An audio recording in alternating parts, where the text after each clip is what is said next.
PVC లాంటిదే polystyrene ఉందన్నమాట. So polyvinyl chloride లాగానే పాలిస్టైరిన్ ఉంది. Polystyrene.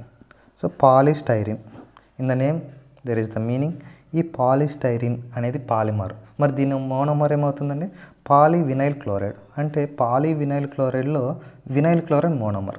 So number of vinyl క్లోరైడ్లు ఉన్నాయి కాబట్టి దాన్ని పాలివినైల్ క్లోరైడ్ అన్నాం. In the same way polystyrene. So పాలిస్టైరిన్లో నెంబర్ ఆఫ్ స్టైరిన్స్ ఉన్నాయి కాబట్టి దాన్ని పాలిస్టైరిన్ అంటున్నాం. అంటే మోనోమర్ ఏమవుతుందండి దీనికి? మోనోమర్ వచ్చేసి స్టైరిన్. సో స్టైరిన్ అంటే ఏంటో కదా, చాలా సింపుల్. సో ఈ రెండు కాన్సెప్ట్లు, ఈ కాన్సెప్ట్ నీకు అర్థమైంది అంటే స్టైరిన్ కూడా అర్థమైపోతుంది. మరి స్టైరిన్ స్ట్రక్చర్ ఒక్కసారి చూద్దామా మనం ఎలా ఉంటుందో.